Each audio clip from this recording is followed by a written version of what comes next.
ஸ்ட்ரெஸ்ஸை கண்ட்ரோல் பண்ணுறதுக்கு meditation, breathing, yoga, walking இந்த மாதிரி விஷயங்கள் நம்ம போனாதான் இது குறைக்க முடியும். ஏன்னா அல்சர் வர காரணம் மெயினாக ஸ்ட்ரெஸ் தான். இப்போ அல்சரு 2-3 இடத்துல வரலாம்.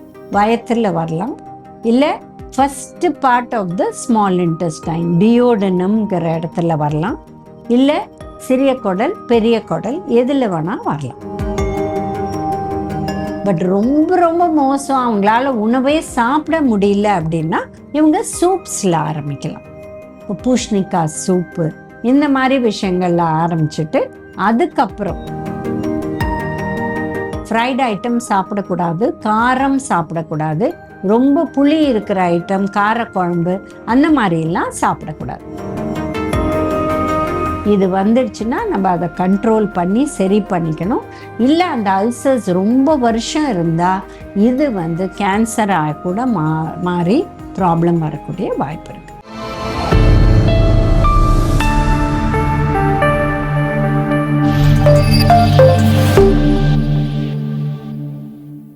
காஸ்மோ ஹெல்த் வியூவர்ஸ்க்கு வணக்கம். இப்போ அல்சர் இருந்தால் என்ன உணவு எடுக்கலாம், என்ன உணவு அவாய்ட் பண்ணணும், இதை பற்றி நம்ம பேச போகிறோம்.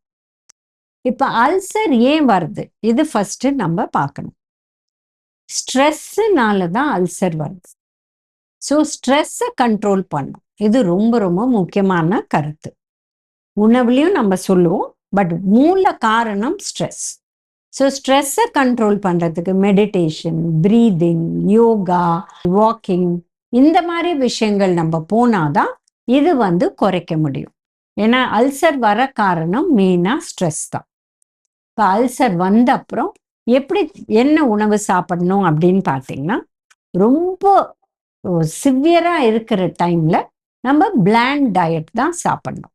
பிளாண்ட் டயட்னா என்ன, நம்ம இந்த மாதிரி கஞ்சி, இல்லை பொங்கல், இல்லை உப்மா, இதெல்லாம் மிளகா போடாத, லைட்டாக வேணால் மிளகு போட்டுக்கலாம், அந்த மாதிரி விஷயங்கள் சாப்பிடலாம். ஃப்ரைட் ஐட்டம் சாப்பிடக்கூடாது, காரம் சாப்பிடக்கூடாது, ரொம்ப புளி இருக்கிற ஐட்டம், காரக்குழம்பு அந்த மாதிரிலாம் சாப்பிடக்கூடாது. இதுக்கு பதில் நம்ம இப்போ பருப்பு, சிறு பருப்பு ரொம்ப ஈஸியாக டைஜஸ்ட் ஆகக்கூடிய விஷயம். அதில் பருப்பு, கொஞ்சம் தக்காளி, கொஞ்சம் கொத்தமல்லி, இல்லை கருவேப்பிலை இந்த மாதிரி போட்டு அதுக்கு டேஸ்ட் கொண்டு இது சாப்பிடலாம். ஸோ இந்த மாதிரி ஒரு 1 வீக் சாப்பிட்டா அது அடங்கிடும். அதுக்கப்புறம் அவங்க ஸ்லோவாக ரெகுலர் உணவு சாப்பிட ஆரம்பிக்கலாம். பட் ரொம்ப ரொம்ப மோசம், அவங்களால உணவே சாப்பிட முடியல அப்படின்னா இவங்க சூப்ஸில் ஆரம்பிக்கலாம். இப்போ பூஷ்ணிக்காய் சூப்பு இந்த மாதிரி விஷயங்கள்ல ஆரம்பிச்சுட்டு அதுக்கப்புறம் மிக்சட் வெஜிடபிள் சூப் அதுக்கப்புறம் ரெகுலர் உணவு சாப்பிட ஆரம்பிச்சிடலாம். டபுள் பாயில்டு ரைஸு, பருப்பு சாதம், அதுக்கப்புறம் லைட்டாக ரசம் போட்டு, அதுக்கப்புறம் சாம்பார், அந்த மாதிரி விஷயங்கள் சாப்பிட்டுட்டு வரலாம். இப்போ அல்சரு 2-3 இடத்துல வரலாம்.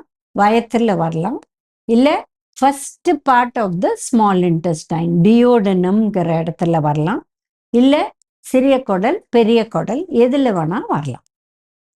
ஸோ ஸ்டமக் அல்சர்ஸ் உடனே நம்ம சரிப்படுத்தணும்.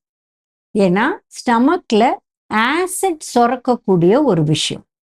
இந்த இடத்துல நம்ம சரி பண்ணலைன்னா, இப்போ நம்ம கையிலேயே ஒரு சின்ன புண்ணு இருக்குது. இப்போ டெய்லி நம்ம புளி கரைச்சா அந்த புண்ணு ஆறுறதுக்கு நாள் ஆகும்.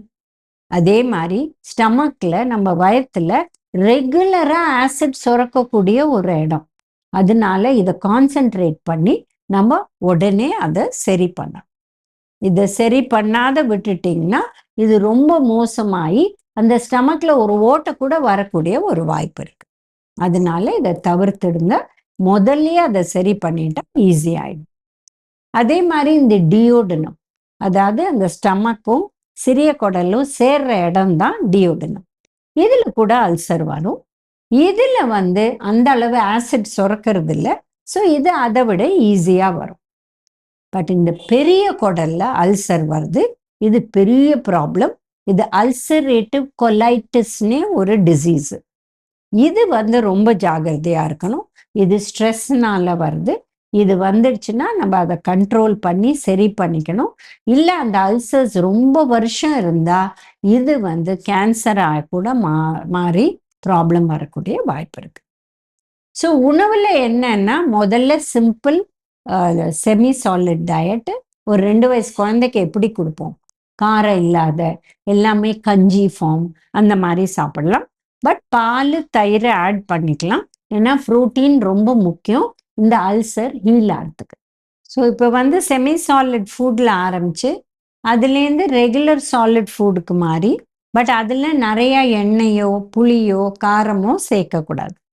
அதுக்கப்புறம் ஒரு 10-15 டேஸ் கழித்து ரெகுலராக சாப்பிடலாம். But first thing fried item சாப்பிடக்கூடாது.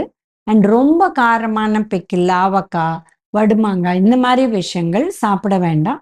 அண்ட் ஈவன் ரொம்ப காரமாக இருக்கிற காரக்குழம்பு அதெல்லாம் அவாய்ட் பண்ணிகிட்டே வரலாம். அதுக்குன்னு லைஃப் லாங் சில்லி சாப்பிடக்கூடாதுன்னு கிடையாது.